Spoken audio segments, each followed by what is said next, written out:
Sorry, I got disconnected. I'll reshare my screen.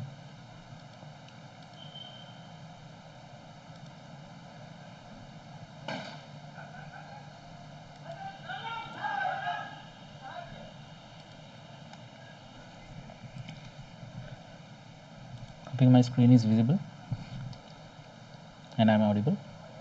Yes. Okay. So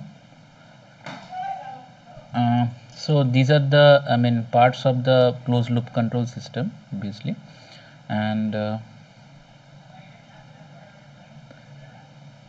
this is an example of maybe HVAC system where I'm trying to measure what is the temperature of the room, and based on the ambient temperature I am deciding how much air should I how much air should I send to the room, and based on that the temperature is coming down. I'm sensing that, and accordingly I'm opening the vents, controlling how much opening should happen and all these things. So there are multiple examples like this. So yes, like I was saying, I have to decide how many variables I should consider while I am designing this control system, minimum number of variables, and their changes that I should consider while I am designing them. So based on that, my system design and the transfer function is decided. So this is how an ODE looks like when I am designing. X is a basically multidimensional, basically a vector of n dimension, maybe if for a multidimensional system. So A is the state to state transition matrix. So how the change of the current state is depending on the current state, and how the current state is influencing the change, and this is basically deciding how the input is influencing the change. So basically this is not in our control, but we can control this by sending certain inputs and force the system towards certain values. And basically y is basically what we can observe from the states. We cannot observe the whole state, all the states. If we can observe the all the states, we call it a full state feedback system. So in this case, mostly the systems will not be full state feedback system. So we have to observe certain states, and if there are more hidden states that you cannot measure, then you have to estimate them. Those things will come to later. There are different filters used for that. So basically C is what is mapping these states from states to observable outputs. So and D is a matrix which helps me control those output variables directly. So usually we try to keep U while we are controlling the states directly, or if we are controlling the outputs directly. Basically this is helping me to helping me reach a certain reference directly, if I need that. Obviously we'll see in the design how these things are used. So here if you see, if you notice, this looks like a basically HT. This is how input response is given when I am computing the output response for minus infinity to infinity. This is a time limit. So for the whole this time margin, I'm trying to compute what should be the output, and this is how the input response looks like. And this is basically impulse response for the system that we are considering. So what is impulse response and all these things will come again. So this is a convolutional integral that we call, because this looks like when you do convolution operations. So and we express it like this. Such notations will be used going forward, so we are introducing it here. This is how these things are expressed. So it can be multidimensional, as I said earlier. So state space representation, why is it very useful? So we can use different linear algebra properties, different linear algebra, the different techniques that we can that we have in linear algebra to analyze a system, and where its poles should be, where its zeros should be, what are poles and zeros. We'll come to that going forward, then I'll explain. Basically those are the things that we control in order to control the stability or the reachability of the system towards a certain point where you want the system to drive towards. So in between, if you don't understand any part of it, I think these things will be easy to understand. I'll just take you through them so that I can have a good initial view of the tutorial that I'm going to show you. Anyway, so mostly in this part we'll use time response analysis, and basically in time domain we'll do the analysis. There are frequency domain response analysis that we study in as part of control theory. So those are similar, but in different domain. Those are done for different purposes. Here we are doing it for certain purposes. We'll come to that. What is the time it is taking to reach certain value that we want to reach to? That is the main concern here. So we're doing time response analysis. So in this case, basically if this is the time response of a system, so this have basically two parts. One is steady state part, one is transient part. So an example is given here, I think. Yes, so if you see, this is an example. So this is basically a transient part, and this is basically a steady state part. So how the system naturally behaves, the transient part totally depends on that mostly. I can obviously manipulate that using different filters and everything. So I'm not going to that now. So how the system is naturally going to behave, that is this transient part basically depends on that. And as the time proceeds, as we go towards infinity, asymptotically it approaches zero. What do you mean by asymptotically approaches zero? It might not be zero, but it will approach zero. Eventually it will become zero always. So and this is something that we can forcefully introduce in order to reach certain value when the transient response is going towards zero. So we want the system to approach a particular value as soon as possible, right? So basically what we will try to do is we'll try to tweak this natural behavior of the transient behavior of the system, and by tweaking that we'll try to reach send the transient response towards zero, and make the steady state response more visible, and obviously also control or force the steady state response towards certain value, the value that we want, obviously. So here are some standard test signals that we use to test any be it state space or any system, any control system that we design, any closed loop system or open loop system that we design. So impulse response is a type of response which I was showing earlier. Basically is basically nothing but an impulse. I'll at particular time, it can be t or some other value. Depending on that, we can change this particular variable. If it's at tau, basically we can make it t minus tau, to just make consider that when t minus tau is 0, it will go to so it will have certain value a. So anyways, what I'm trying to say is at a particular time it is having a impulse, a value, and then in other places it is having 0 value. So this is impulse response. Step response is basically when we integrate an impulse response, we get a step response.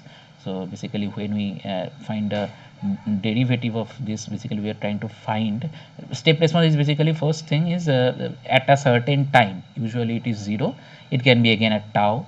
So at a certain time I start having a certain I am 0, and starting from that particular time I am reaching a certain input, a constant input, and since I am changing the input suddenly, so if I compute slope for this signal, basically at that particular time I will have an impulse as the slope of the signal.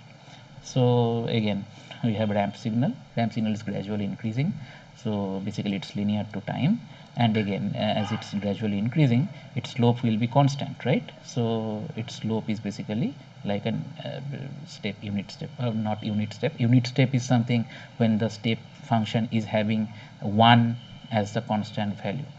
Okay, so that will be used, that is used a lot as a input signal in system analysis, control system analysis. So parabolic signal is basically quadratic with the time, changing quadratically with the time, or a parabolic signal.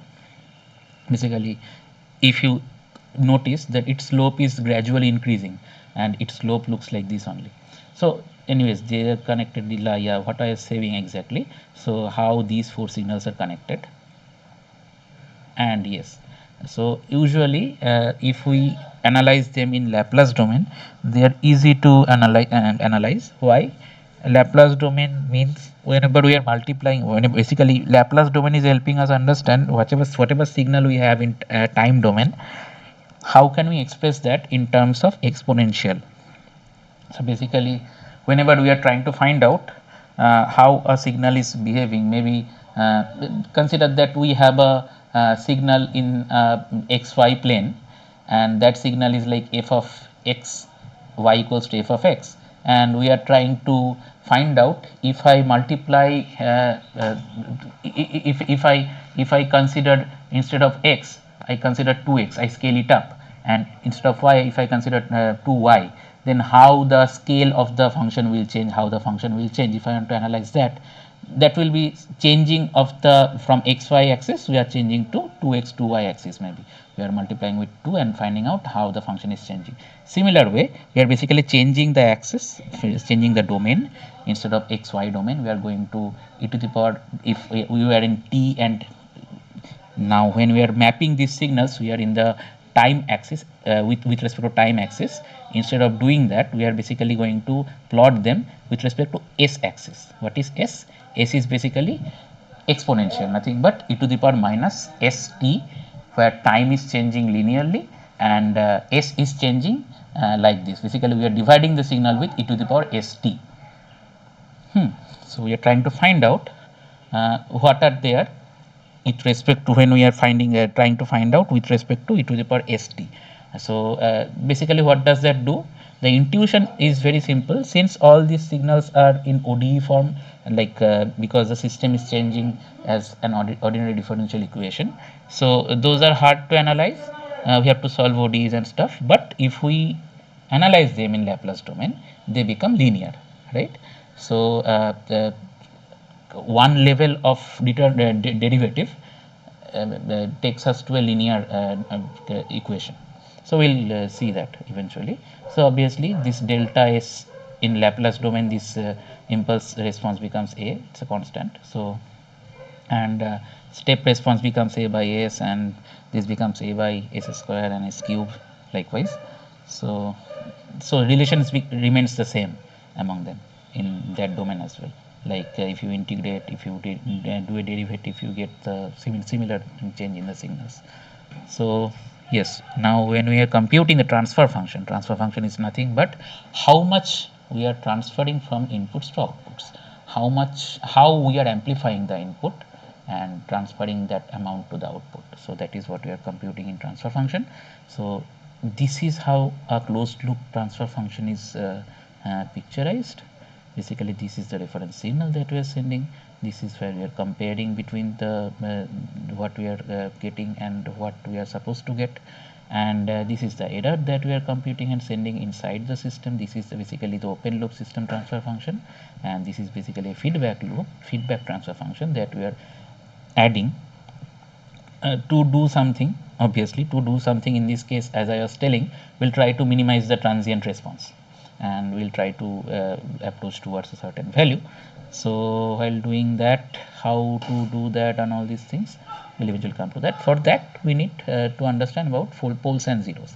So what are poles and zeros? Again, if you consider a system like this, maybe. So this is a system where this is GS, input is 1 by S, so output is C by CS. So CS is basically nothing but if you multiply them, you will get CS, because this is going in multiplied with this, and you're getting CS. And this is a pole zero plot. What is pole zero plot?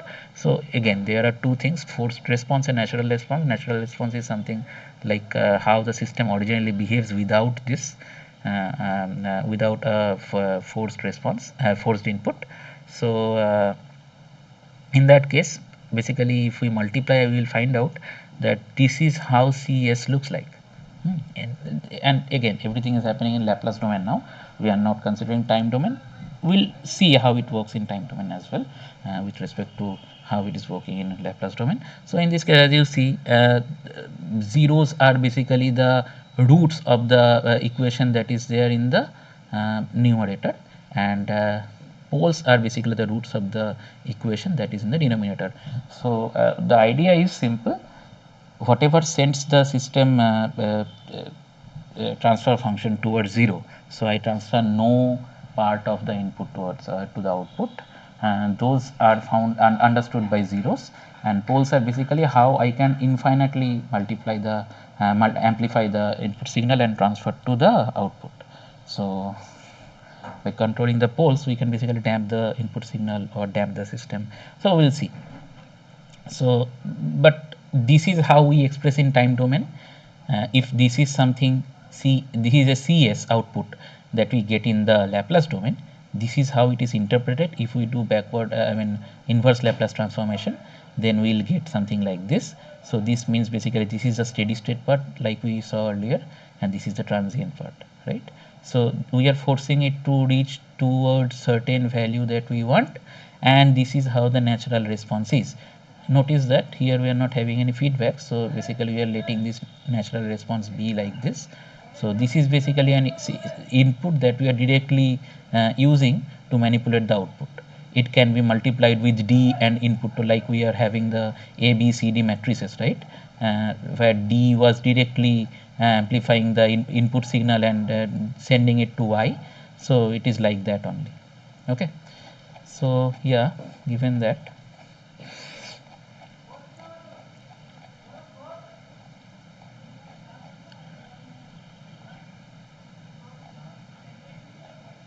so now with feedback loop, if there is a loop, simple feedback loop is there, and this is the transfer function. This is how it looks like. Basically we are sending again C minus C S. Basically we are sending, if we multiply with this, you will get ST into CS plus C into S equals to R into S. So basically RS minus CS is happening, RS minus CS equals to ST into CS, and this is how you get the transfer function. Transfer function means output by input or the reference input.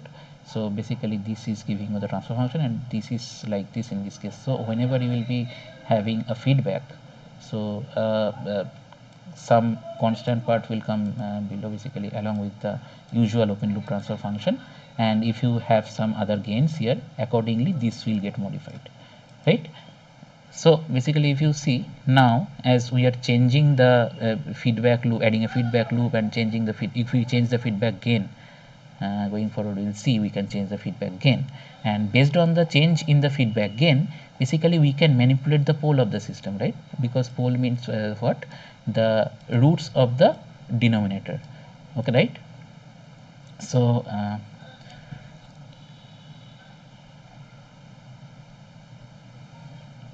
so there are certain terminologies that we use, terminologies like this steady state unit steady state response, and all these things we have. Yeah, see, mostly the system analysis is done using unit step response mostly. So yeah, so this is a time constant called this is called time constant, where the time required for e to the power minus at, e to the power minus small a into t. This minus small a is basically a system property that will eventually understand how it is decided, or how we can understand that. So basically e to the power minus at, when it decays to 37% of its initial value, then we consider that this is the time constant. This is basically 1 by a, this a value. So yeah, when it is rise time is very important. You will see in MATLAB there are functions to find the rise time and settling time. This is very important, and obviously they are computed using the time constant only. So basically whenever they are reaching 90% of the final value, from 10% of the final value, we are finding rise time of the system, and this is the settling time of the system. So for now we are doing it for first order system. Why? What do I mean by first order system? Here the S has the maximum order of 1, right, in the transfer function. So this is for the first order system. This is how the rise time, the settling time, all these things are computed. Yes, the settling time is basically when we have a target value, target desired response value, and the output is reaching within the 2% of its final value. Then we compute we find the settling time. So this is how whatever response we have as input, we can multiply that with the transfer function, and we can find out what is the out. So here it is shown for all the possible types of inputs. Yes, when we come to second order system, there is a new way of looking at things. So what do I mean when I say new way to look at things? Basically, in the first order system, we had only this pole, this one, the maximum order of S was 1. So now we have a second order equation here. So basically this is a quadratic equation. In this quadratic equation, obviously S will have 2 roots, not 1. So since we have 2 roots, things become a bit different here. Why? There are more things to manipulate the overall system.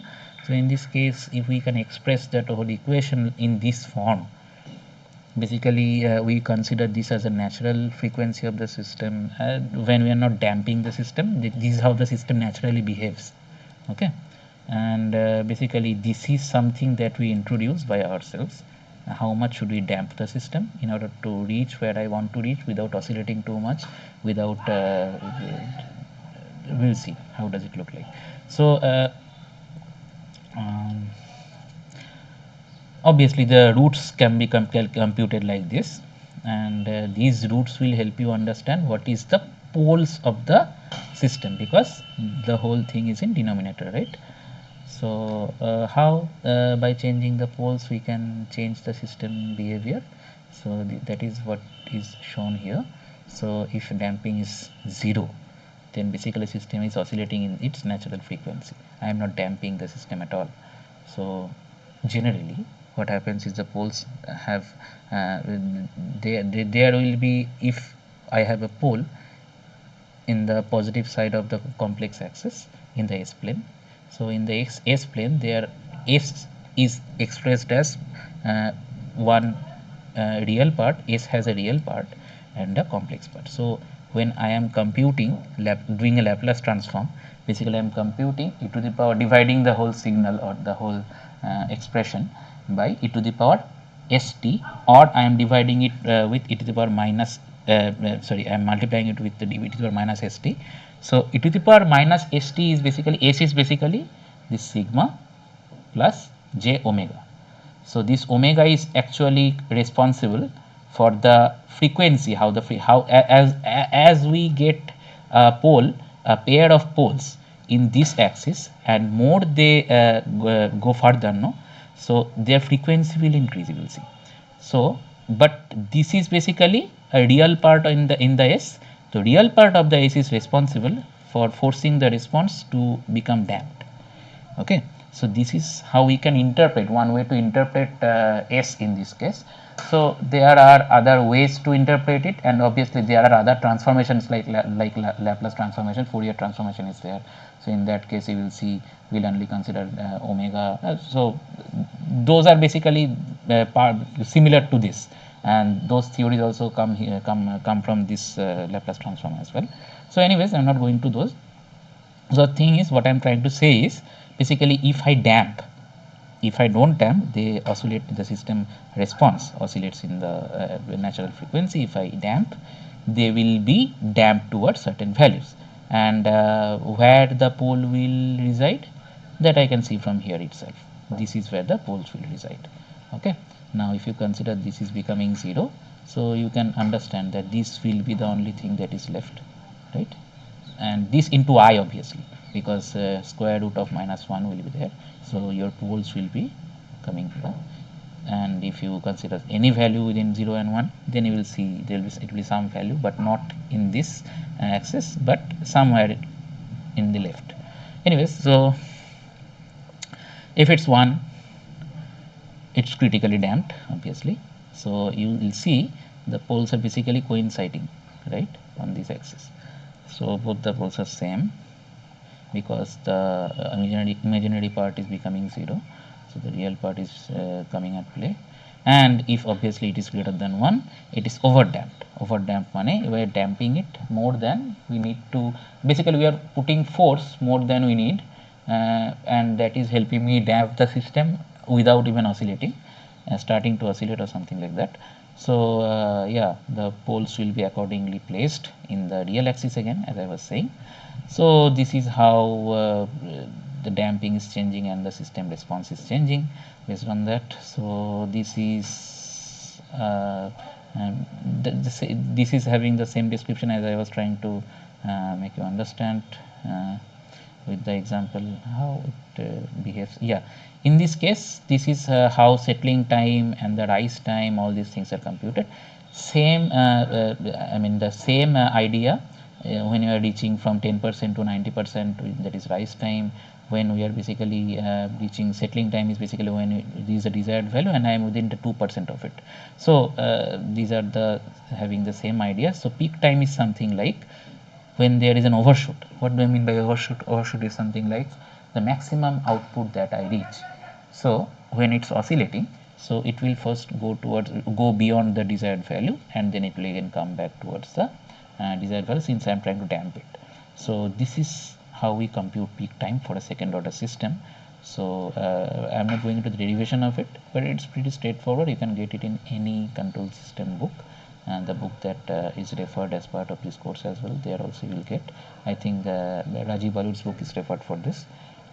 So yeah. Uh, Settling time is this is how it is computed for 2%. If you consider it is reaching when the time to reach within the 2% of the desired response, it is this, and if it's 5%, it is this. Again, overshoot is what I was telling. What is the in peak time where it is reaching, and this is a percentage overshoot, maximum value it is reaching, and eventually where it is approaching, and their ratios basically. So this is a very well described, I mean, well summarized view of how changing the poles changes the system behavior. So as I increase, as I was saying, even if the poles are at the left side of this plane, in this of this S plane, more I have a higher and lower pair of poles, basically system frequency increases. And but since they are having the same real part, if you see their real part is same, their imaginary part is increasing, isn't it? So you will see they are decaying the same way. So damping is similar for all three signals. They are following this particular envelope. We call this envelope.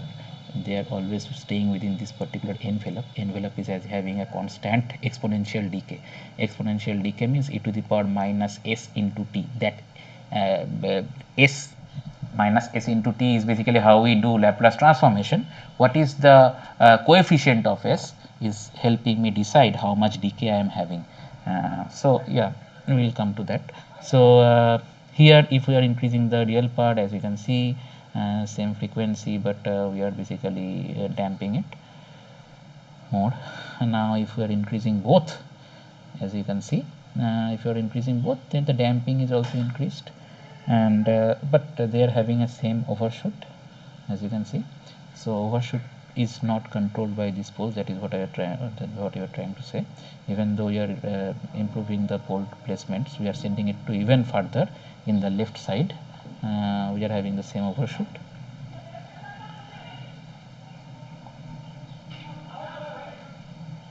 So stability is basically, here we are considering stability in the sense of when the response is approaching towards 0.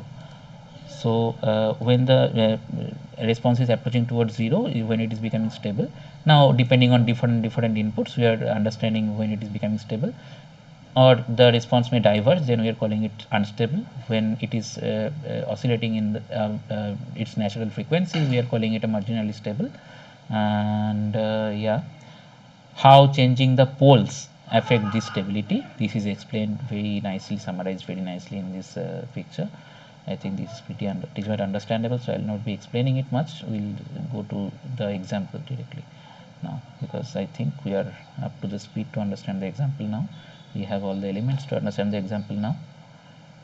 Yeah, so this part will be concerning the, so let us consider a system, a DC motor speed control system. So in this case we are trying to control the speed of this particular DC motor.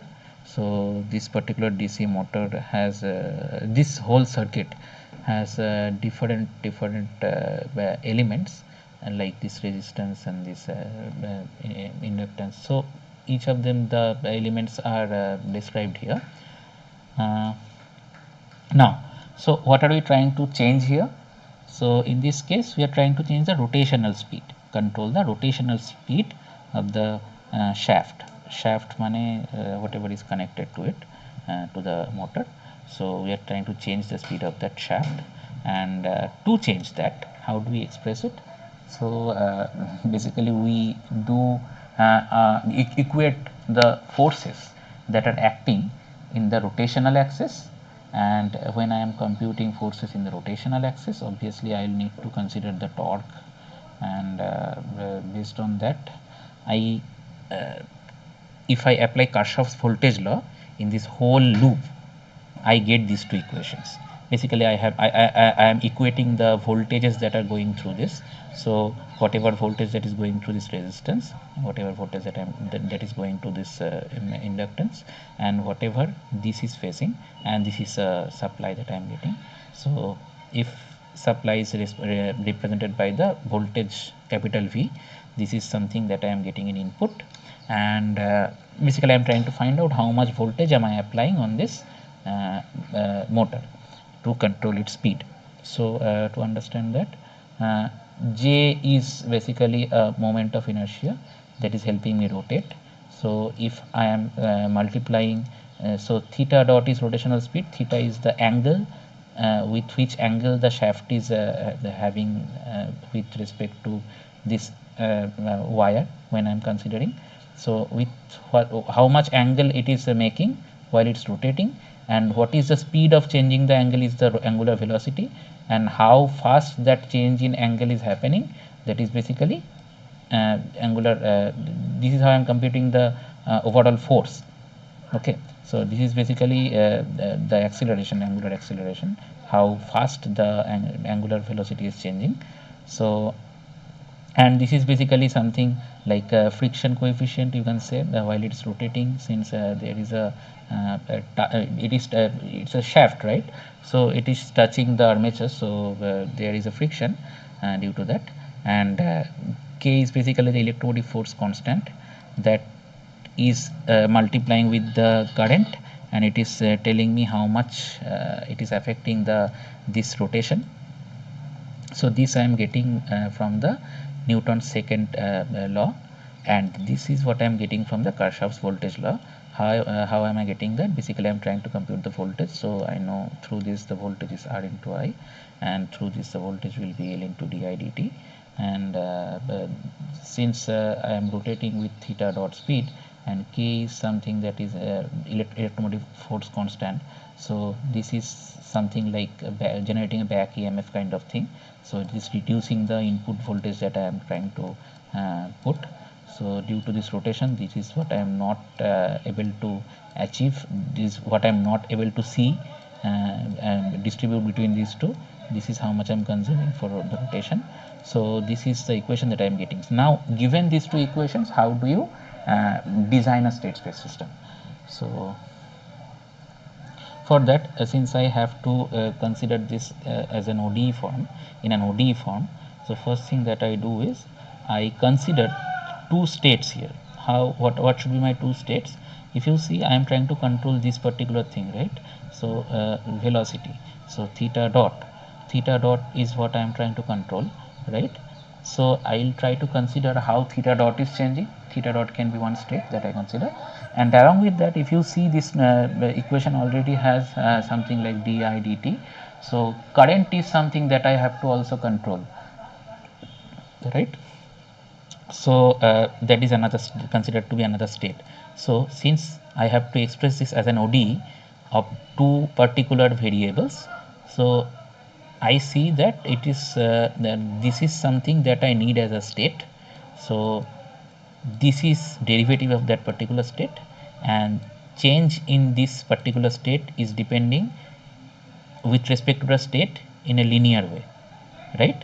And again for this also I can see change in di dt, change in I di dt is changing with respect to in a linear way with respect to the particular state. If I consider I as a state, and not only I, here if you notice that it is depending on theta dot as well, right?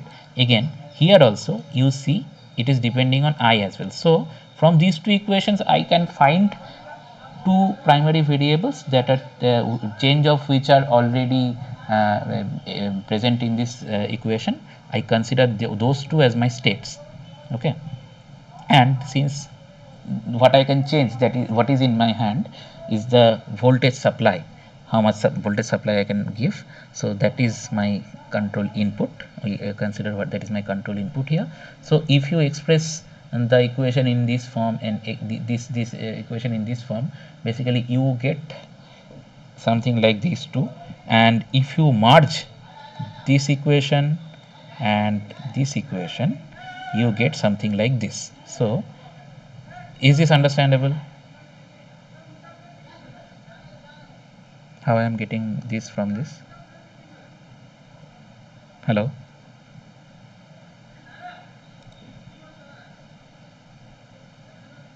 Yes.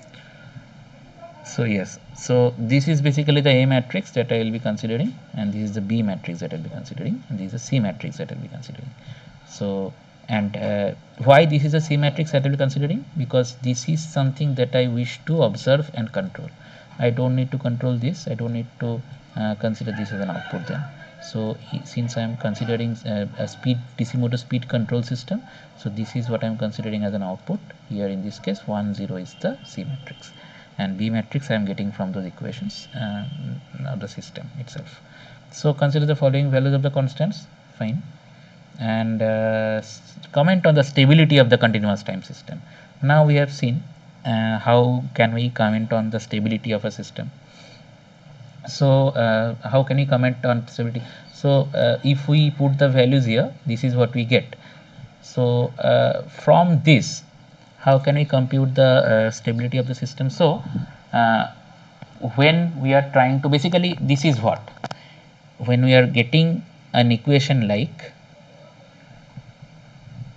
this is x, this whole part is x dot equals to a into x plus b into u equals to, this is c into x, right? So what am I actually trying to do? I am trying to find out, this will be coming in the if you notice here, this will be what is coming in the, so this is the equation, and this is like a feedback. So I'll come to the feedback later. So in this equation, if you notice, this is the format of the equation here as well, is a state space form, and this is what will be coming in the power of e to the power minus st. So let's see if I go forward. Is that explained here? I think it is.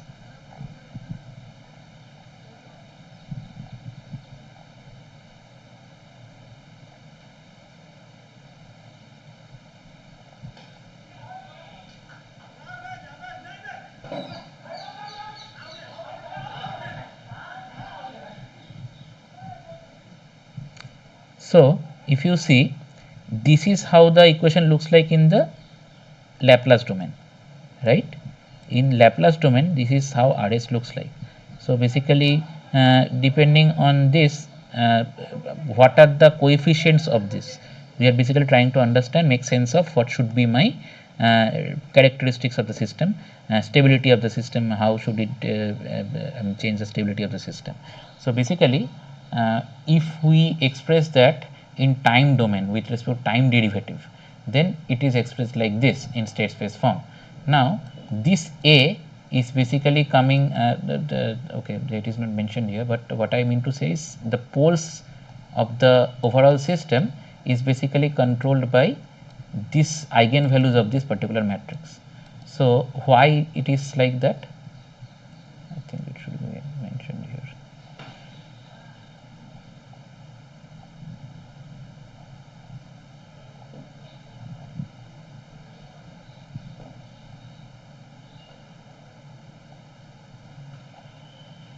Fine, need not be mentioned here, but it is very straightforward again. So if the system looks like this, and if you do a Laplace transformation, you will basically get something like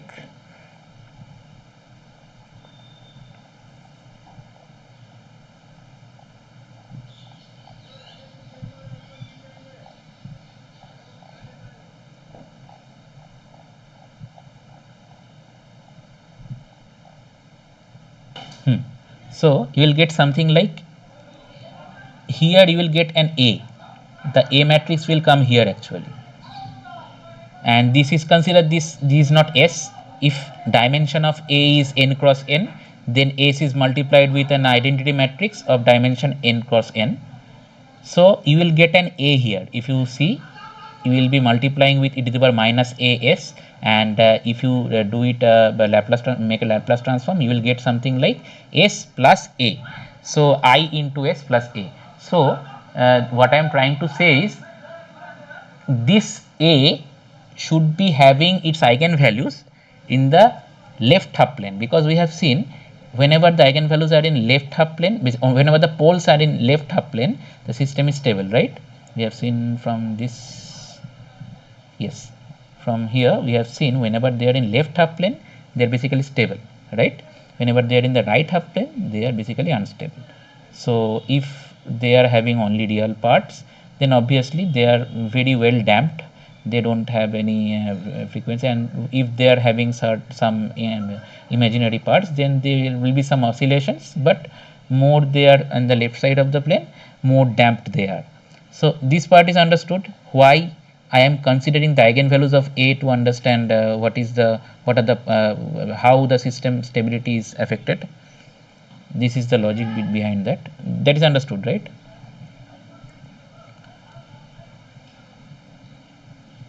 Hello. Yes. So if you notice here, if you compute the eigenvalues of this particular matrix, you will see the eigenvalues are basically 10 minus 2. If you compute it, I think they remain the same, minus 10 minus 2 only. So basically, as you can see, these are only real, and they are in the left half space of the plane. So the system is naturally stable without any forced input. Okay. So if the system is stable, but I want to control how stable I want the system to be.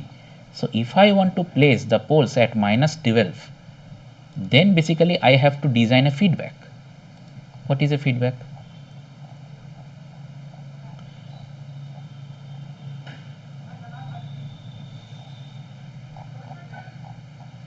A feedback is this.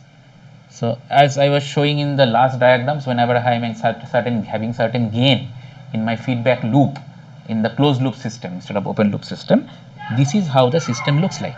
So this is something I am representing, what I was representing earlier, that was in Laplace domain. This is something that I am representing in time domain, and this is helping me understand how the state space form actually works. So this is the reference input response that I am giving in order to reach towards certain value. So that is being multiplied by a feed forward gain, and that is going towards the comparator. The comparator is basically comparing what is my current feedback, and based on that how much I have to input more, that is also computed, and based on that whatever I am sending, that is amplified by this B matrix and accordingly sent to change the particular change in that particular state. And when I am computing the state by integrating for a certain amount of time from the change in states, starting from some initial state obviously.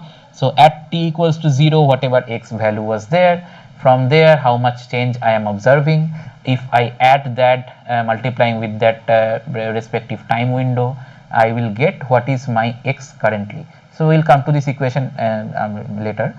So this is how I compute the x, and if I multiply with the output matrix C, output transition matrix C, I can find out what are my measurable outputs. Basically this is how I am sensing, this is my sensed outputs. And if I am having, and this is how the change in x is controlled, basically whatever value of the current x is, that is amplified with this A matrix, and that is responsible for the change of x. So this is part of the system. This is something I am adding out of the dotted box. that is something I am adding in order to control this change. Okay, so this is the feedback loop that I am adding. So now instead of a into x, I get minus b into k into x. So basically k is something that I am multiplying with the states. If considering this is a full state feedback, obviously this is true. So if I am able to find out what is the state and y is something that I am trying to control, so if I am able to observe all the states, then I am multiplying certain k gain with x and sending it as an input, and again they are compared and accordingly they are actuated, and this is how the whole loop is controlled. But the loop is different, looks different now. How does it look like? It looks like this. This is the new transition matrix. So you can see previously the system depended on the eigenvalues of a. Now the system depends on the eigenvalues of a plus bk. So by adding this bk, I am basically manipulating the eigenvalue of the system or the transfer function of the system, and that is the poles of the system, basically denominator of the transfer function, right? So there are different methods to design this k. So direct substitution and Ackermann's formula, those are pretty straightforward. How they work, we'll go through that in the example. So here it is told in the question that following Ackermann's method, find out what should be my feedback gain when I am trying to place my poles at minus 12. So what should I do for that? What are the steps? Let us remember what are the steps for that. So first step will be, this is I think direct substitution method. Okay, let's go through direct substitution, then we will go to Ackermann. They are pretty similar but represented in a different way for easier computation maybe. Ackermann is really a bit straightforward than direct substitution. Anyways, so basically we are trying to find if the system is controllable or not. What do I mean by controllability of the system? Controllability actually tells me if I can control the system state from anywhere to anywhere within the domain. Okay, so that is basically controllability. So that is computed like this. This is the controllability matrix, and if this matrix is having the same rank as A matrix, then they are basically controllable. What do I mean by same rank of A matrix? Same rank of A matrix means basically give something. Hold on for 5 minutes. Hold.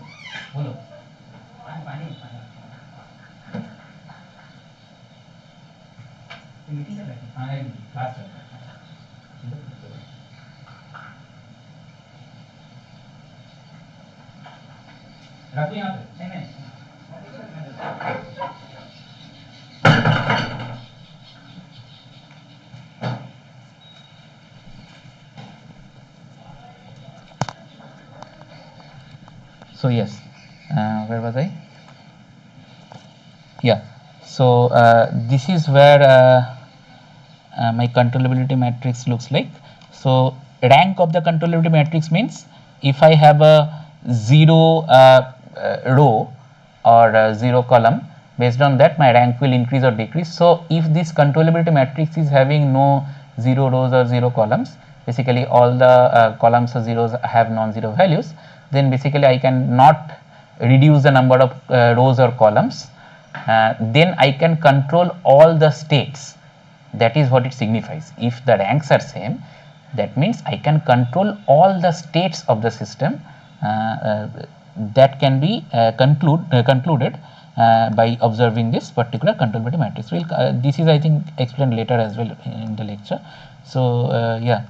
So basically feedback gain is computed like this. There is usually a vector, because this will be multiplied with x. As many states are there, that many k will be there. These are basically basis of the k matrix. Basis meaning these are basically the I can say the columns.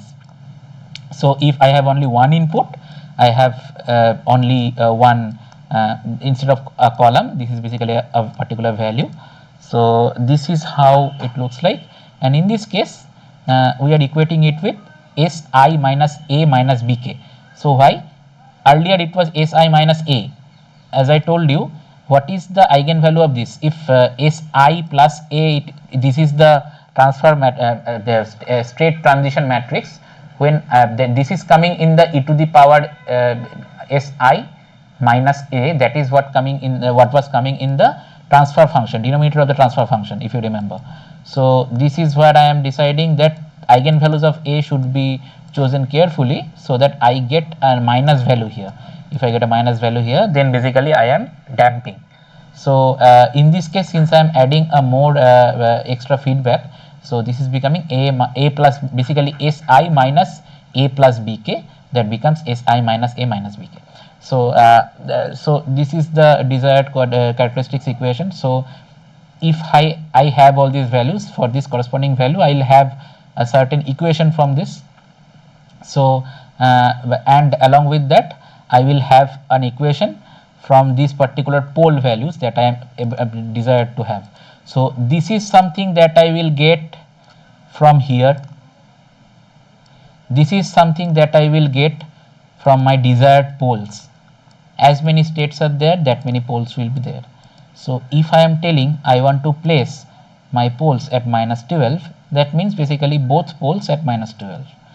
So what should be my I mean wait, so okay, this is Ackermann's method, so I'll come to Ackermann's later. So here if you compare these two equations, basically you will get certain value of this particular k1, k2 and k3. When you solve them, you basically get these values. So this is direct substitution method. This is useful only when you have full state feedback, I guess, obviously, but Ackermann's formula you can use with estimators and stuff. Anyways, so we'll understand those things later. This is how MATLAB solves it, I think. Ackermann's formula, using this only when you place a particular pole for a particular system using MATLAB. This is how MATLAB solves it internally, because this gives me straightforward, gives me a particular pole values. So how does that work? So again, controllability matrix comes into the picture. So controllability matrix is considered as gamma inverse here, I think, gamma here, I think. So we are considering k equals to minus of all zeros and only 1. This is a row matrix basically. So in this row multiplied with this row matrix is the inverse of the controllability matrix, and this is how the controllability matrix looks like. We have seen b a b a square b to the power n minus 1 b, like this, and h a is basically the same thing that I was having here. Only different thing is here, sorry, here.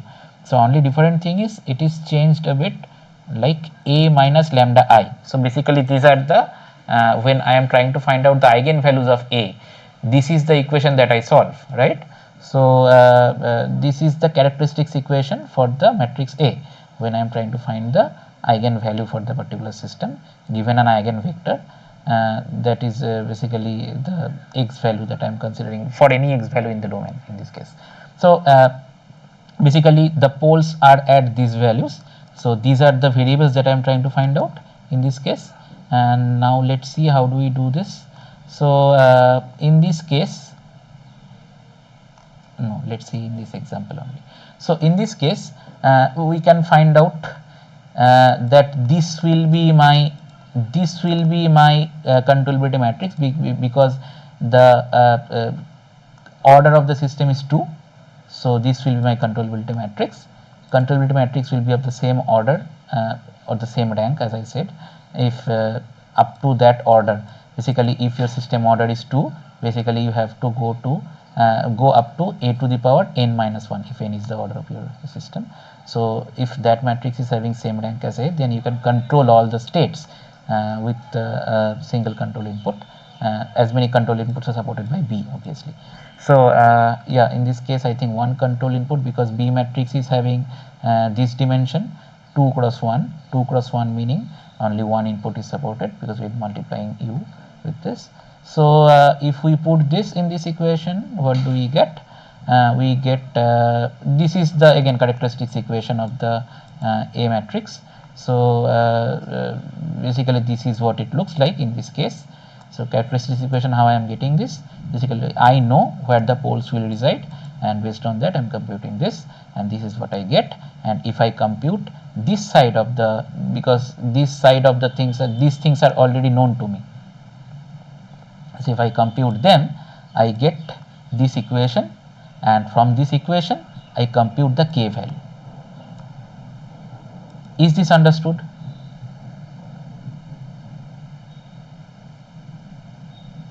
Hello?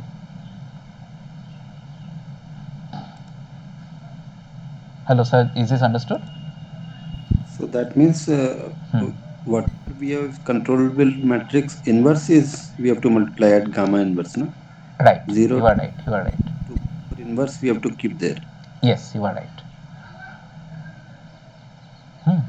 So you have all these values, and this is basically an equation where the equation you will get automatically from considering these particular poles, and A matrix you already have. So this is the characteristics equation you are getting, and by computing this you get this particular matrix, and if you multiply that with all these two particular matrices that I have computed earlier, you get the poles.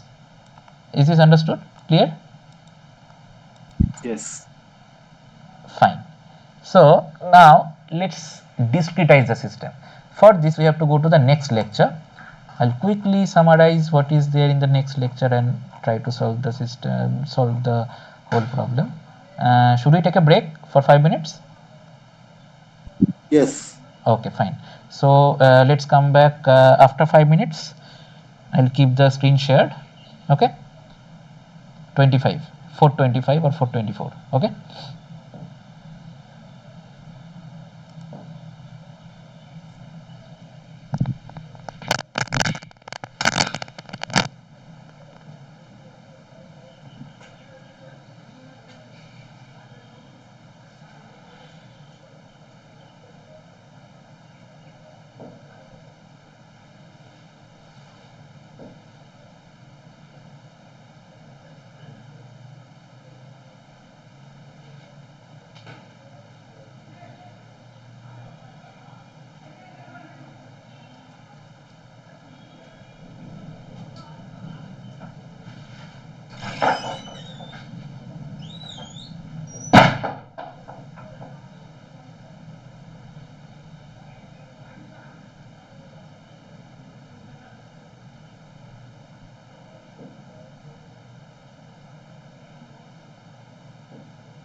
Hello, can we start?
Hope my screen is visible and I am audible.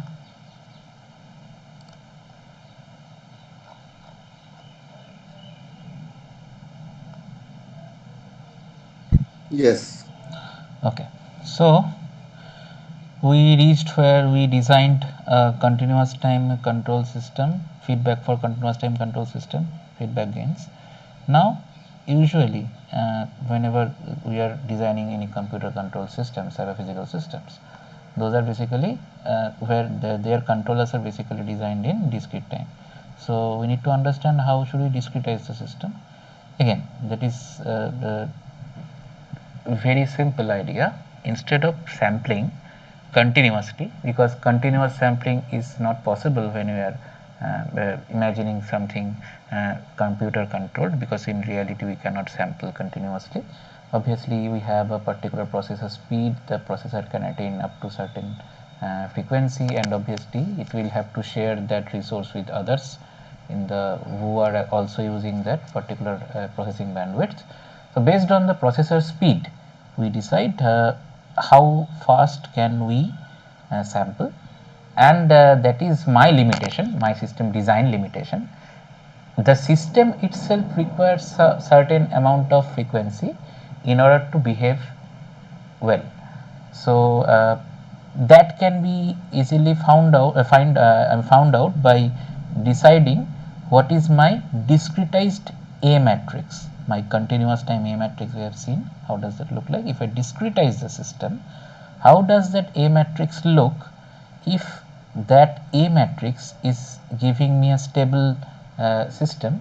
If the system was stable itself in continuous time domain, and after discretization if it's not stable anymore, I should avoid that kind of discretization. I should rather try to sample even faster so that I can keep the system stable.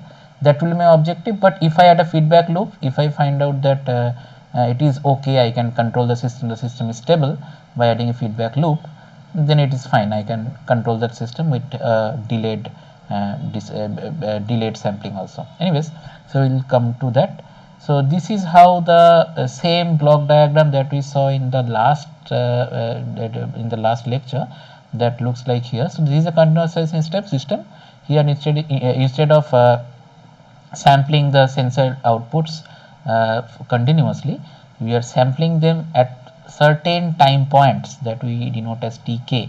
K is an integer basically here, so we can denote like first time instance, second time instance, third time instance, like that, instead of using time values starting from 0 towards infinity. So basically we are using an analog to digital converter that we have learned how these things work in previous lectures, if you remember, second lecture I think. and if this is the continuous time response state output state plot of the system with respect to time, this is where we are sampling, and this is how we are computing the control inputs now. So basically now these are piecewise constant. What do I mean by piecewise constant? A piecewise constant function looks like this, where I am describing a function in multiple branches. In those particular branches they are constant. Okay, so I break the whole domain into multiple branches, into not branches, means multiple subparts of it, subdomains, and in those subdomains basically they behave like a constant function. So given that, so basically this is how the continuous to discrete domain conversion, this is how it works like. So basically what is happening is this is how the system equation looks like, ODE. So theta phi dot equals to a into phi. Phi is the continuous time state. Now if phi is basically the matrix that I am basically this is the output response now. Now if I integrate this, then I get phi as a signal that looks like this. This is what I was telling when I was telling that the poles of A help me understand if the system will be stable or unstable. So if you see, if these poles are negative, then this response will become stabilized, damped, right? Otherwise if this is positive, it will be like exponentially increasing. So at phi time equals to 0, some initial state was there. Starting from that initial state, this is how the system output or the system state evolves. Okay, now we know how exponential function I mean series of the power series expression for the exponential function looks like this, that we know. Now if I discretize it, so if I discretize it, why I am mentioning this power series of exponential function, basically when I am considering this as my input, basically in linear formulation, when I am considering this, I am basically considering the power series expansion of exponential up to this. Okay, I am ignoring the higher terms, considering that this will be pretty small. So more terms I consider, more accurate output that I get. So basically when I'm trying to linearize a system, if the system by itself is a nonlinear system, I am considering up to this. Or in this case, if the system is linear, we are considering the linear systems here only in our lectures. So their expression is pretty linear, as you can see. Anyways, so what I was saying is this is how the continuous time model looks like. And if I want to solve this ODE, so this is how we solve an ODE that looks like this. We use a multiplicating factor, that is e to the power integration of px into dx, and if we multiply this both sides, basically this is what we get. We can express this whole thing as an integration starting from tk to a certain time t. So tk is where we are starting to measure, and t is where we are trying to find out what is my current value of the system state. Okay, so it looks like this. So now basically tut is changing only at the sampling periods, right? T is not ut is not continuously changing. You see ut is here in this equation, ut is not continuously changing. Ut is constant from tk to tk plus 1, since this is a piecewise linear function. We have seen piecewise constant function, sorry. So piecewise linear means again it's linearly changing in every piece of the domain. Anyways, so here, so if we apply that, if we therefore since we are considering that it is changing at every sampling period, so we are basically applying integrating this like this from tk to t. Basically we are integrating this. If we integrate this, we get this only, and we are getting this value at starting from tk to t, and if we put all the values in both sides after integration, we get this.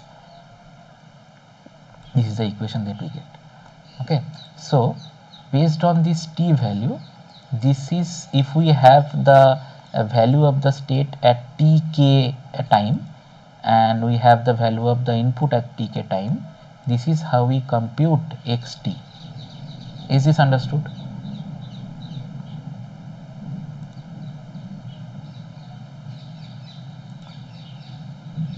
Yes. Okay.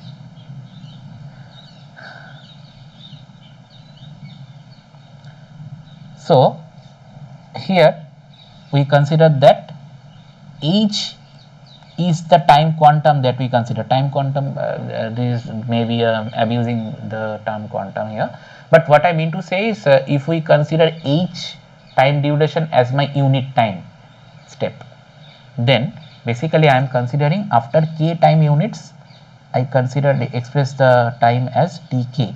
After k plus 1 time units, I consider the time as t or tk plus 1. So if I replace t with tk plus 1 into h, k plus 1 into h, and tk with k into h, considering h is the sampling period for me. After h time instance, I sample once every h time instance after every h time division. So this is how the equation looks like, right? And if you notice, here I am getting this as my new state transition matrix after discretization, and this is what I am getting as my input to state transition matrix after discretization. Now if you consider the power series of e to the power ah, you can approximate it up to the linear term and you can get something like b into small h. Is this understandable? Yes. So how it is changing the continuous time landscape? So it is changing now. Basically previously what I was considering, that this a value should be in the left half plane, right? Now this whole thing should be in the left half plane or negative, or so for that to happen, my if this is my new a matrix, this is my new A matrix. Now in this I consider this a phi matrix. So how the eigenvalues of phi matrix should be bounded in order to have a stable system? So they should be within this unit circle. So if they are in this unit circle, be it positive or negative, basically whatever my state was at kh time unit, I will have a state that is smaller than that, because I will have a fraction here, because this has an eigenvalue of within -1 to 1. Is this understood? Yes. So this is how I decide if my system is stable or not.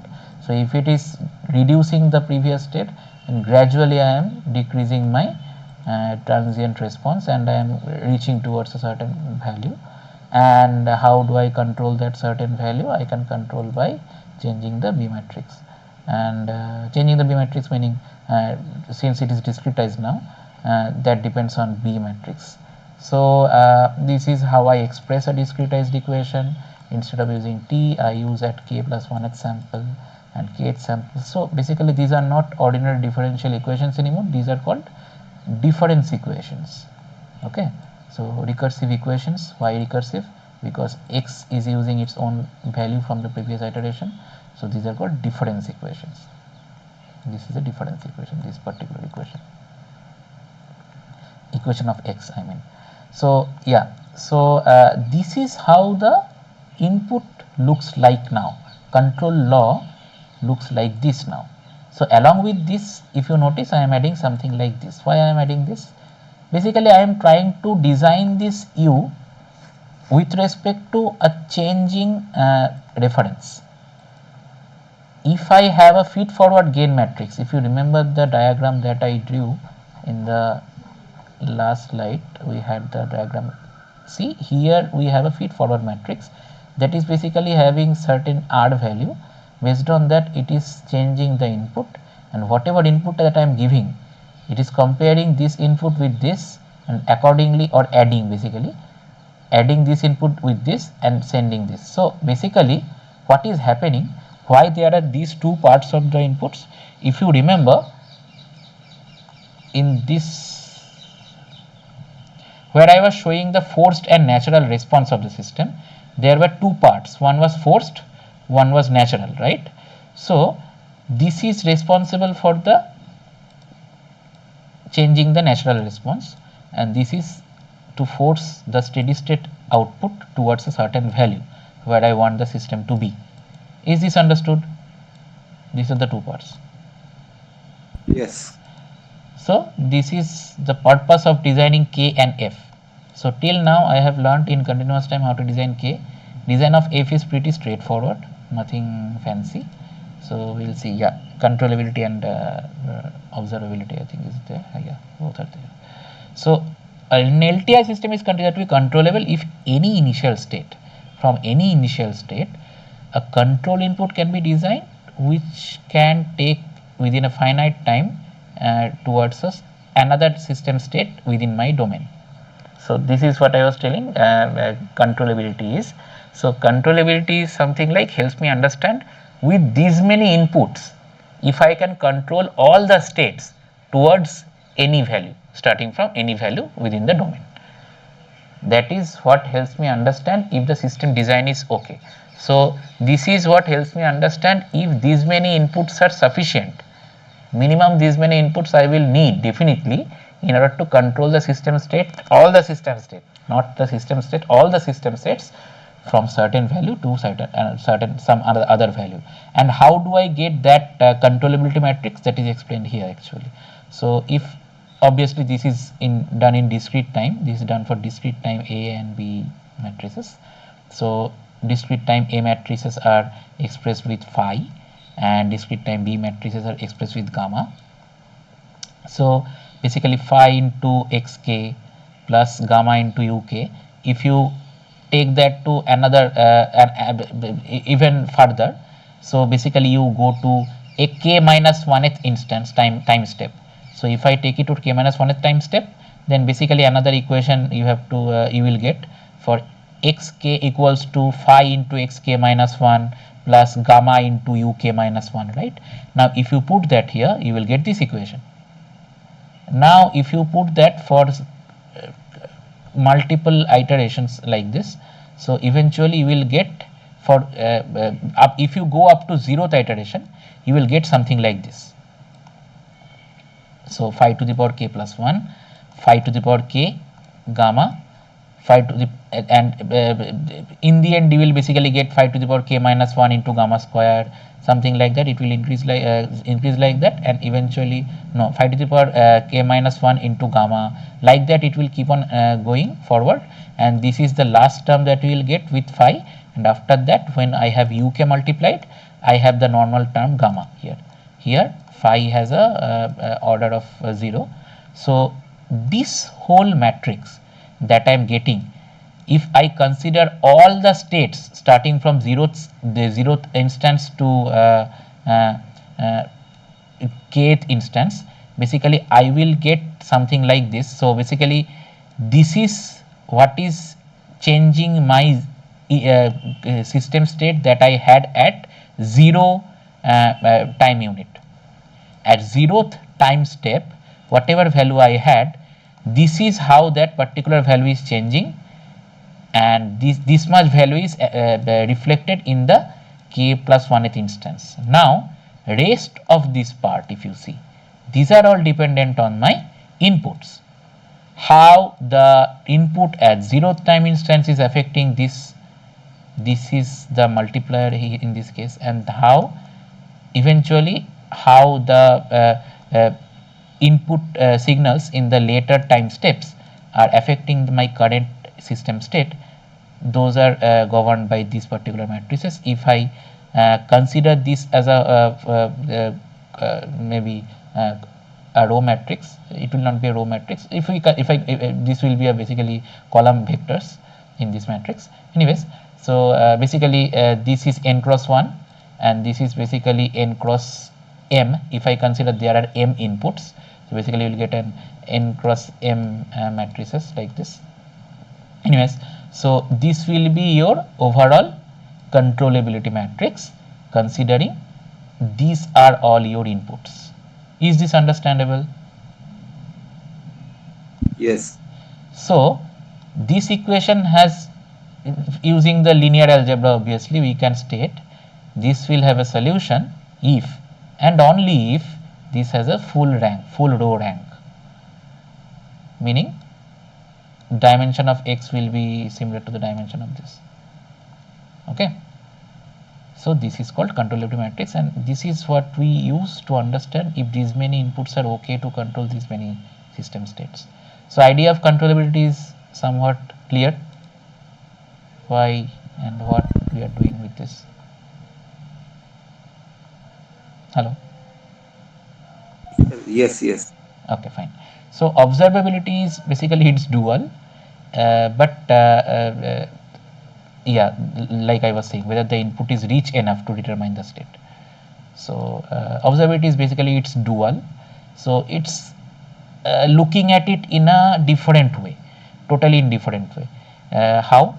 Basically, in this case, you are trying to find out for any final input out, any final output y, obviously over a finite time interval, if I can reconstruct the initial state x0. So it is basically opposite, and if you notice, in this case it is computed again the same way, since we have another equation y equals to c into x. Using that equation only we are computing it. It is more straightforward than what we did in that controllability matrix derivation. So this is the observability matrix. If you notice, if I use C as B transpose, if C matrix is used, C transpose of C matrix is used as B matrix, then basically I will get this particular matrix. This is why this is called a dual to the controllability solution. Observability is dual to the controllability solution, but I am not going to that. Fine. So this should have again full column rank, like this had to have a full row rank. This has to have a full column rank. Same thing. If this is basically help me understand if output is rich enough to determine or estimate the system states.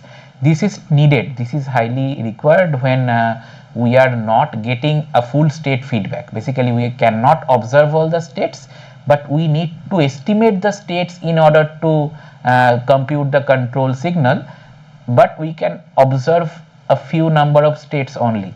So we are trying to find out with that few number of outputs or measurable states if it is okay to find out the system states or estimate the system states starting from now up to the initial value 0, initial time step 0. So this is the idea that is there for the observability matrix. And yeah, so in discrete domain, how do we compute this k? Again, same thing. These all things we are again required. These are all required to compute the feedback control gain, following the Ackermann's formula, or be it following the direct substitution method. So again, the same formula. We are replacing it with the new controllability matrix that we are forming it with phi and gamma instead of a and b. And obviously in this case the nature of the system poles will change. They will not be any more. If we want to keep the system stable, they always have to be within the unit circle that we just mentioned. And feedforward gain is computed like this. How it is computed like this, I will come to that later. I think that is explained in the slide. If it is not there, then I'll explain it. Anyways, with this idea, let's try to solve that. We try to now that we have designed the DC motor speed control system in state space form, if we want to discretize it in 0.6 second sampling period, so basically h equals to 0.6, right? So with that value, we can obviously compute my new discretized A matrix. I am not using that phi and gamma notation here. I am using AD and BD notation. That will help you relate it with A and B. So yes, This is what I am getting from this equation. Again, since I am not computing this wholly, I am only having a linear approximation of this. I can compute it directly, and obviously I can have the actual value. This will be an approximated value. So this will be, this is what it will look like. Is this understandable? How I am discretizing it? Yes. So since I have the things discretized now, so again, if I express them with phi and gamma, this is how it looks like. Uh,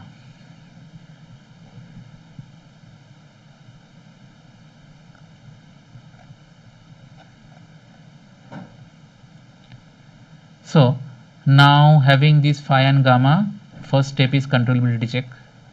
Again, I am getting the controllability value up to this because I have a two-dimensional system. So I'll go up to the second term. So this is what I will get. System is controllable. How do I decide that? Because rank is 2, so no issues there. If it's not controllable, you should right away tell that it is not controllable, hence I cannot design a control gain, feedback control gain, considering these many inputs. So anyways, after that I apply Ackermann's formula, and again the same thing. In this case, my poles are still, where am I trying to place my poles? My poles are at point 2. So if I want to place my poles at point 2, then I can modify the equation accordingly. This is how the equation becomes. Notice that instead of A, I am using phi, or AD, however you denote it, basically discretized version of A. So you are getting this, and this is what you are getting from gamma inverse. Again, gamma is also computed using gamma and phi. This is what the new system gain that you are getting. Is this understandable? Yes. So fine. Now if you want to compute the feed forward gain, straight away you use the formula. How this formula is coming, I will come to that. But before that, I just want you to know you can use the formula directly, and you can find out that this is the feed forward gain. Basically, feed forward gain is for if here we have only one feed forward gain, and it is easier to compute since we have only one input and one output. For every input output combination, there should be one feed forward gain. Remember this, okay? Because this computation will give you more number of, there will be discrepancies if there are multiple number of inputs and multiple number of outputs. Anyways, we'll come to that. If possible, we'll see why it is like that. So now about delay hour system. Before that, let's go into how delay hour design should be done. So delay hour controller design for discrete time embedded control systems, how and why this delay is coming to the picture. So basically, sensor task, controller task, actuator task, these things we have studied in our scheduling lecture. So here if you notice, there are multiple sensors, and there we know all these things. Actually, I'll skip through this quickly so that we reach to the actual part. So what I mean to say is there is a sensor to actuation delay, because I am sensing, after that someone else is sensing, there are one controller, so multiple tasks are controlled by one controller only, so there is a delay. So how do I show this delay? Basically, this is sensor read port S1, then S1 process sensor data, then sensor 2 read port S2, then S2 is process sensor data and find out S2.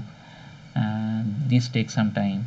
After that, I have to compute U1 using this sensor data, and then sensor 3 data is computed from port 3, and then the actuation process starts. So basically, I write to a port for the actuation. Again, another. So like this, there are multiple tasks that are scheduled in the platform, and it takes time for the task to finally sense from sensor to actuator delay at control task 1. So basically, this is where I'm sensing it for the first time, this is where I'm actuating. So this is the delay, okay?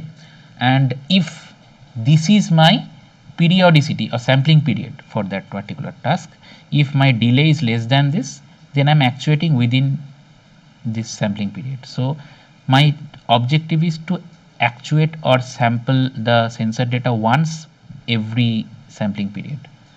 So if this delay is less than this, then fine. If it's more than this value, then there is a problem, and that is when we need to compute the delay over system design. And if this delay is very negligible compared to this value, obviously if you have fast computation or very high bandwidth, this will be very less. In that case it is negligible. If it is comparable to this particular sampling period, then we may think of designing a delay over control system. So again,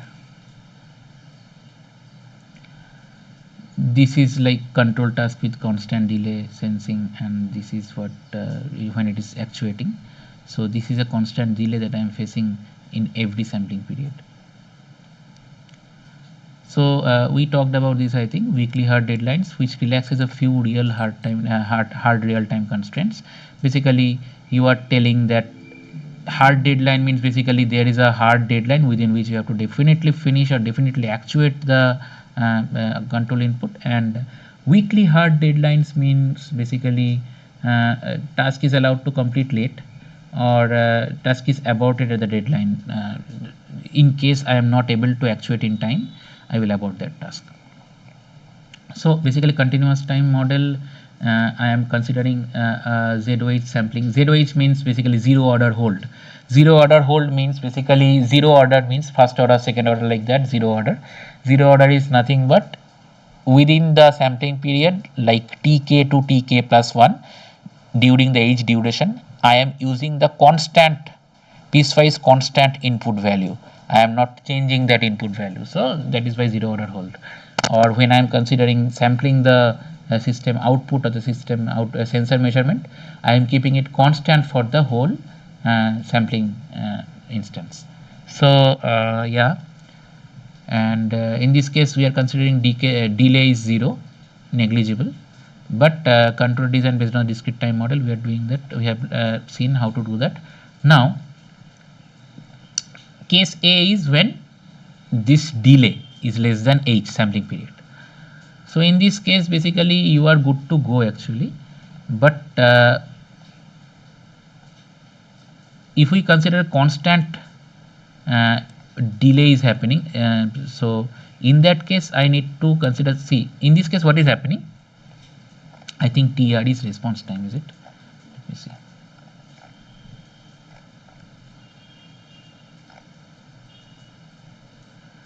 Tau TM TC.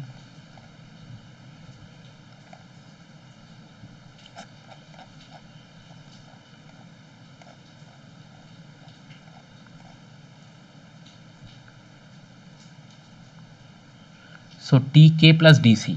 So DC is basically the deadline that I am considering. So TK plus DC is where I should end. Okay, constant sensor to actuate delay.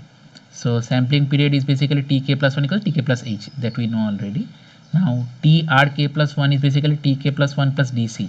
So every time I am actuating here, so actuating here means for DC time instance I am running with the old input. After DC time instance only I am able to actuate. So if I elaborate it more, I think there is a nice picture here. Yes, I think this one. So basically here is where I am sampling TK plus 1, right? But as I sample, I need this much time to compute and actuate, right? This is where I'm actuating.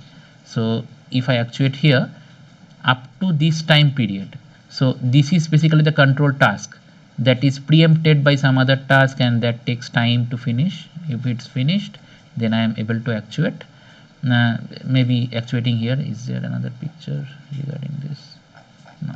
So yes, so I am actuating it later for the duration that I am computing it for. During that duration, the last updated control input will be used. Okay, so even though I am considering from TK to TK plus 1, I am using a constant control input. In reality, basically that is not TK plus TK plus 1, TK to TK plus 1, that is basically TRK to TRK plus 1, isn't it? Is that understandable what I am trying to say?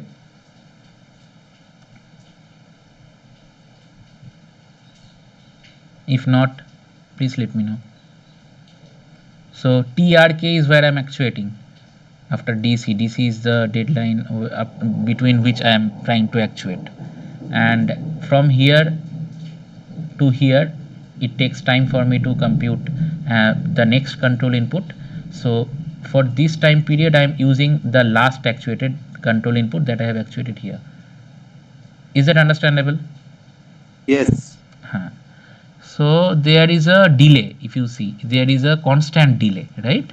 So this constant delay can be modeled. Yes, this is the picture that I was telling about. So here I am using the last control input only. After it is actuated, then only I am able to use UK, isn't it? So again, from here to up to certain DC amount of time, I'll be using UK again. So it is there is a constant shift, if you notice. So T equals to TK plus DC basically, isn't it? So this delay can be modeled in the system equation itself. Okay, you can consider that and design the system itself. So that is what we are talking about here when you are talking about delay over control design. So how does that work? So this is the continuous time system model for ZOH sampling with period H and constant sensor to actuate delay DC. This is how the computation, discretization computation change. So what does it change to? Previously, what was it? It is basically H. We can express H as TK plus 1 minus TK, right? So that is what we are doing here. And now what we have is TK to TK plus 1, same control input, right? But actually when we have a delay, so U tau equals to UK minus 1 for T within this, and it is not piecewise constant anymore, it is changing. So it is changing to a different value after TRK, that is the control input from the latest last iteration. So this is from the last to last iteration. I am computing TK plus 1 state at TK plus 1th instance. So up to TRK I am using previous to previous the control input from not even the previous iteration, from the previous to previous iteration, right? And after TRK I am using the previous iteration feedback. And if I put this in this equation, this is what I get. We break down the integration in two parts because U value is changing. Is this understandable, this part? Yes. So since we have this now we can easily express this with those values. We express TRK as TK plus DC, I think, no? Right? This is what we are getting, right? So if we replace them with those DC values, because we want to have the sampling period and we want to have the delay, and accordingly we want to compute the discretization, right? If you want to discretize accordingly, this is what we get, basically TK minus tau. How do we change it from TK to TKR? H minus DC to H. So what does this mean? H minus DC means basically shifting for the DC. Instead of 0 to H, I am going from H minus DC to H. This whole instance should be from H minus DC to H and 0 to H minus DC. So instead of 0 to H, I am breaking it down to 0 to H minus DC and then H minus DC to H. Is this understandable? Yes. So therefore what I get is, if you notice, I get two instead of one B matrix that I used to multiply with UK. UK meaning when I'm computing the state for the current iteration, that is K plus 1th iteration, I am using the control input from the previous iteration. Along with that, for delay aware system modeling, I need another B matrix that I need to multiply with the previous to previous control input, and that we denote with, I think we denote it with something gamma 1, I guess. Yes, gamma 1. Gamma 1 is what I use for the previous to previous one, and gamma 0 is what my usual B used to be, right? So instead of h into b, you will see it will become h minus dc into b. We'll linearize and we'll see. So let's see now if we are modeling. If now we now know how to model a system, discrete time control, closed loop control system with a constant delay, constant sensor to actuator delay. Now if that delay is less than h, what will I get? I will get something like this, and the equations remain same obviously. So basically augmented ZOH model, if I consider this whole thing as my system state, instead of only x, I want to keep only xk and uk in my RHS. If I want to do so, if I want to consider, then I have to consider xk and uk minus 1 as my system states. Okay, and I express that as zk. So now you see, instead of using uk minus 1 and xk separately, I will use zk. So if I use zk, it's very straightforward. I am combining this and this. So my new state transition matrix, considering this as a new state, augmented state matrix, will become like this, and that is nothing but this and this side by side, because this is multiplied with x, this is multiplied with u. Is this understandable? Yes. So basically I am getting e to the power h, because I am starting, I started from the continuous time system model. So and along with that I am getting an augmented b as well. So augmented b, how does that look like? This again looks like this. So normal b is there, along with that an identity matrix comes along, and c augmented is same as c, but one dimension will be increasing, because this dimension should depend on what is the augmented dimension. Here in this case, if this augmented dimension is 1, then 1 0 is enough, otherwise you have to increase the number of zeros. So dimension of u is basically in case of augmented b matrix, we are increasing the dimension by certain amount of ones, or identity matrix. This dimension of identity matrix, order of identity matrix, and the order of this zero matrix that I am augmenting the C matrix with, both are depending on what my input vector dimension is. Anyways, so the step 2 will be like this is how my control law looks like. These all things are which I know. Now we do the same thing, controllability check for the augmented system. Controller gain for the augmented system can be computed using this formula again. So for this, again I have to compute this augmented A matrix that I will consider for the augmented state Z. Okay, so this is what I will know my poles, so I'll place my poles here in place of alpha, and obviously my feedforward gain will be C will be replaced with C augmented, A will be replaced with A augmented, Fi augmented, B will be with B augmented, and everything. So now let's see how we are solving this. So in this case, if we have a constant delay of 0.3, which is obviously less than 0.6, then again we will consider this augmented matrix, and for this augmented A, B and C matrix, we will again compute the discretized versions of them. Now that we have discretized versions of them, we can easily compute the their augmented versions.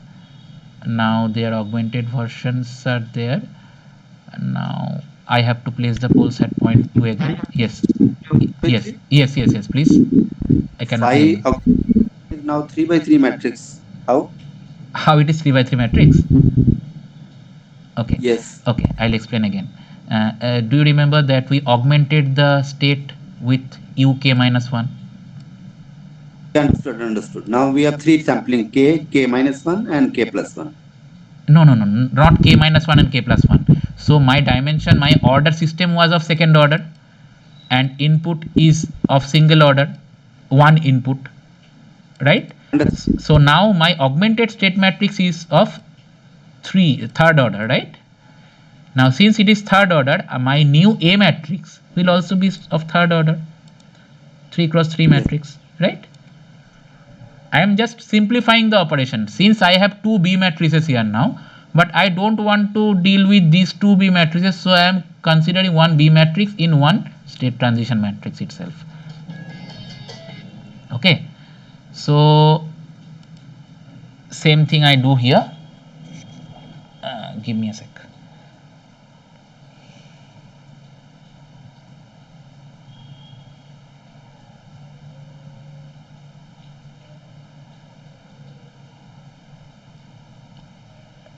One minute, please. Sorry.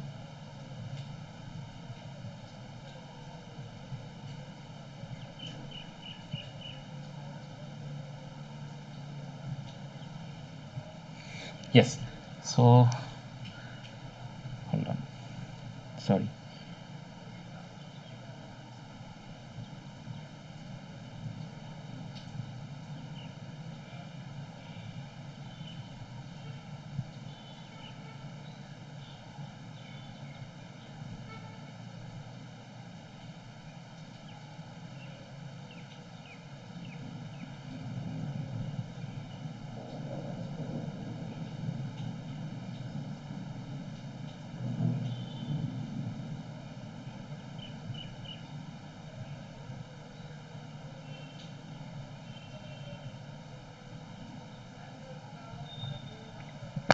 Okay, so yeah, now I have the augmented matrices, ABC matrices. Now that I have them, now I want to again place my poles at point 2. So there are two poles at point 2. So again, same calculations, same computations are done, and I get the new gain matrices. Now notice this is of 1 cross 3 dimension, right? So this whole thing is understood. Yes. So most of the problems that you will get from this chapter will be depending on such things only. Now let me see if there are anything left in the lecture material. I think most of the part I covered. So this is how you compute the, there is an example here that is quite elaborate, I think. This is how the discrete response looks like. This is not continuous anymore, see. So anyways,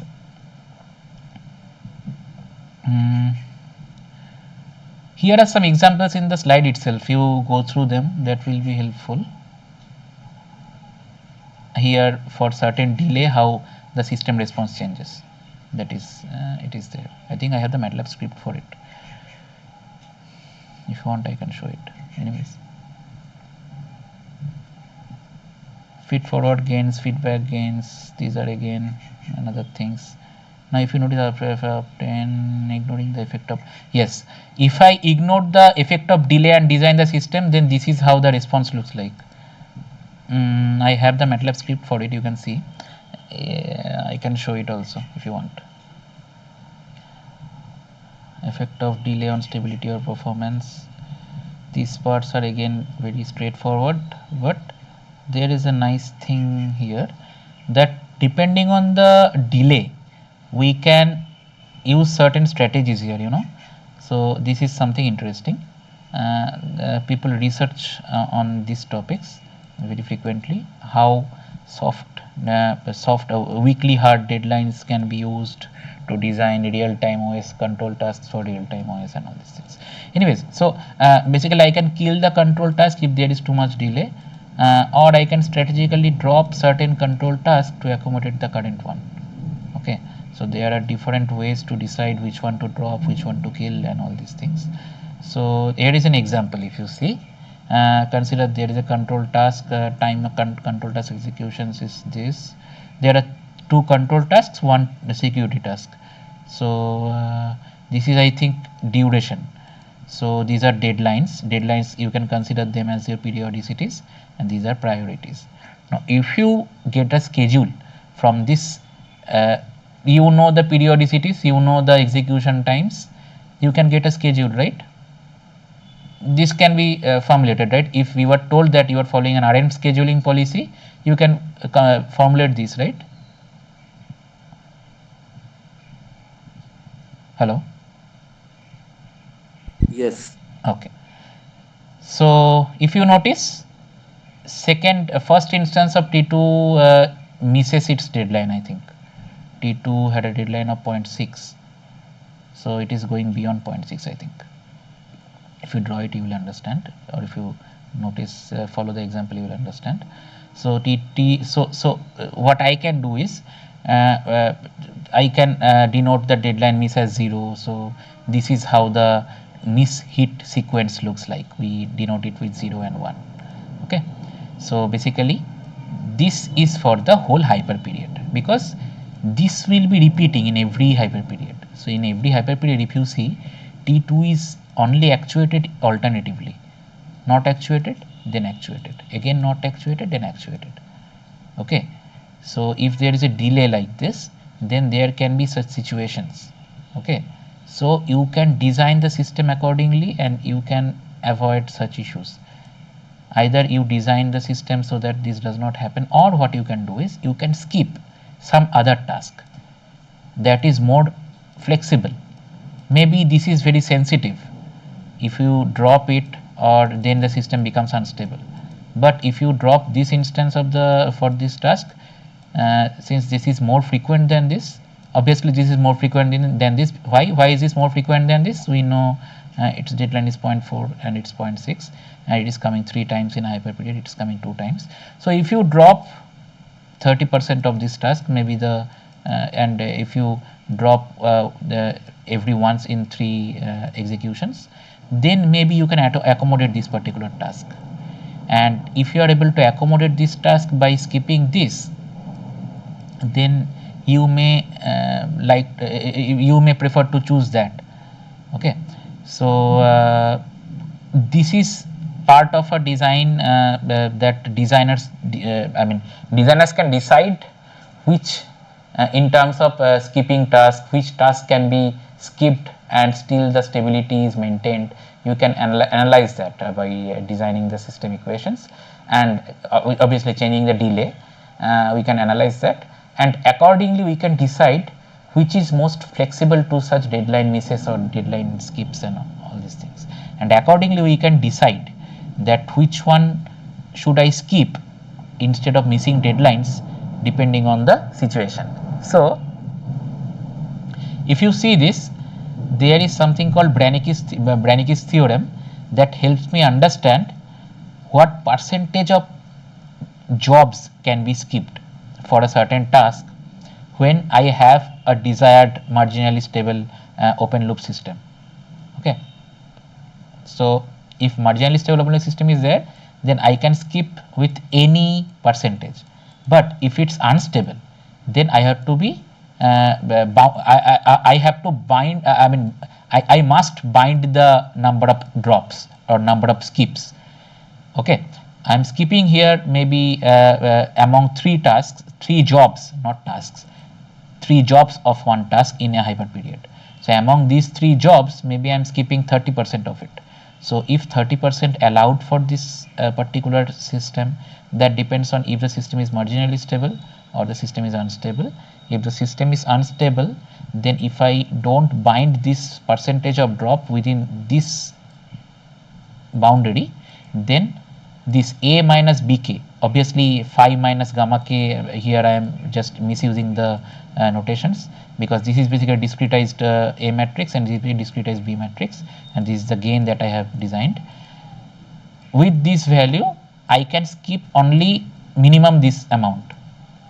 So here gamma 1 is this maximum eigenvalue. This means the maximum eigenvalue of the new transition matrix, and this is the maximum eigenvalue of the again transition matrix. So with this value I can understand what percentage I can skip.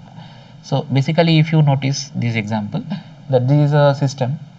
So this is a discretized system. This is a discretized system equation. I have given the K matrix as well. If I compute the maximum eigenvalue here, then basically maximum eigenvalue of this open loop system, okay, not closed loop system, not phi minus bk. This is my state transition matrix for the system, right? But I am considering if the system in its open loop, if it's stable, then I can skip, or it does not matter how much I skip, but it's marginally stable, then I can skip within fractional percentage. I cannot skip randomly. Or if it's unstable, then I have to definitely bound my skip like this. So in this case, since it's marginally stable, if you see its eigenvalues are at 1 at the boundary of the unit circle, since it's a discrete system. So this is marginally stable open loop system. So closed loop exponentially stable with execution rate r, where r is from 0 to 1. Okay. So yeah, this is the plot where you are going towards a certain value where we are becoming stable even with 75% skip. This 50% skip value, after 50% skip is with 75% skip, if you notice. Okay, but now if your system becomes something like this, same different system, adaptive cruise control system, where the open loop system itself is unstable, right? It is outside the unit circle, so it is unstable.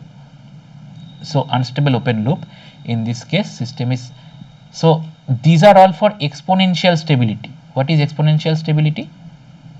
Exponential stability is defined here. Let me see.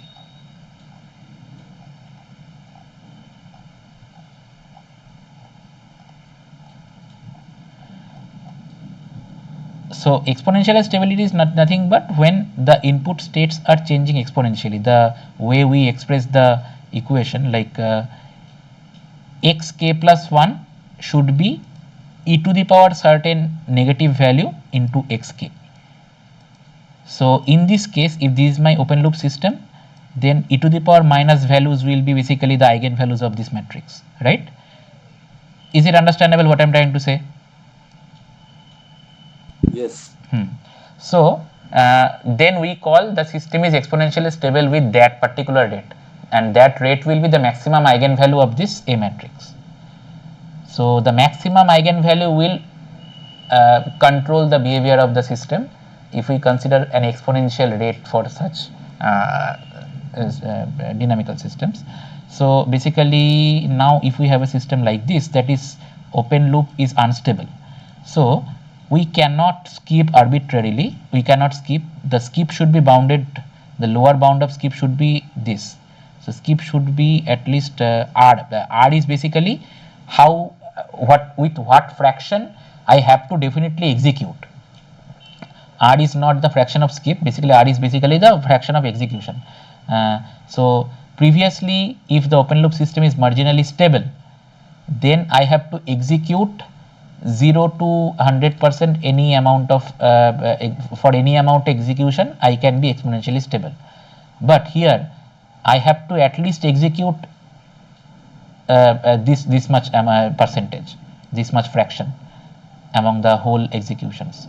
So or either that or up to 100%. So in this case, if you see, if we compute this with the maximum eigenvalue for this A matrix, then I get something like this.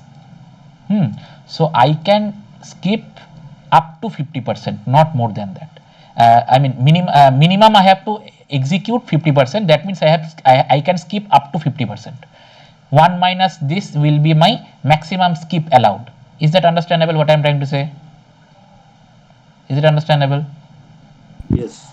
So if we plot it, then we will see with skip this is how the system is behaving. It is stabilizing very late, but it is asymptotically approaching towards a certain value. And yes, this is following certain stability rate that we will get from the A minus bk. By doing that, whatever eigenvalue I will get, that eigenvalue will be its exponential stability rate. But if we skip more than that, it will become unstable, like if you can see, as you can see, it is more than 50%, then it's unstable. So from this part you can get a question like, maybe you have to analyze the system, and based on the analysis you have to find out what should be minimum execution rate. So any other questions from this lectures? These will be the possible things that you need to know in order to solve the assignment questions. So anything else that you don't understand? I think if I missed something, you can tell now.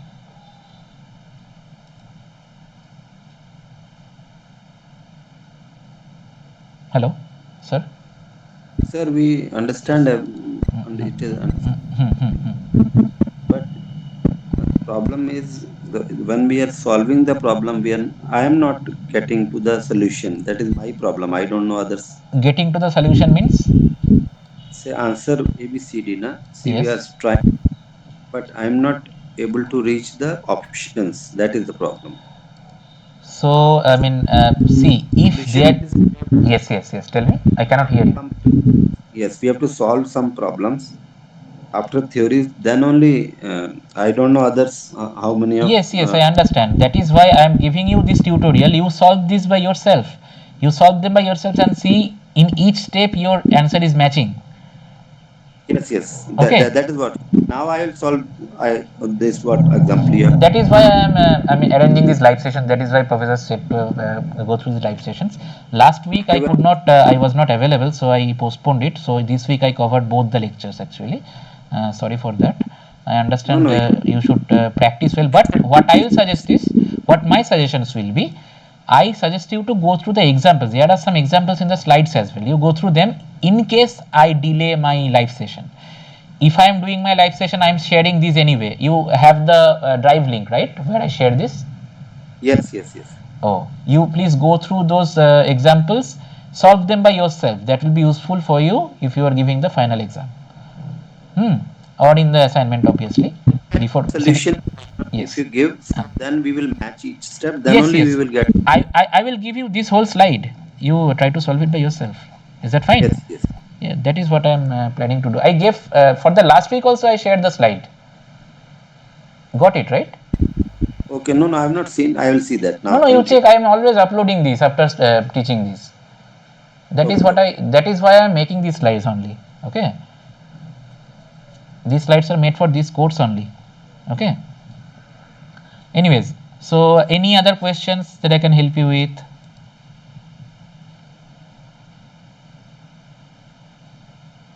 Hello. Thank you, sir. Yeah. Okay. Thank Then we'll meet in the next lecture. Bye for today.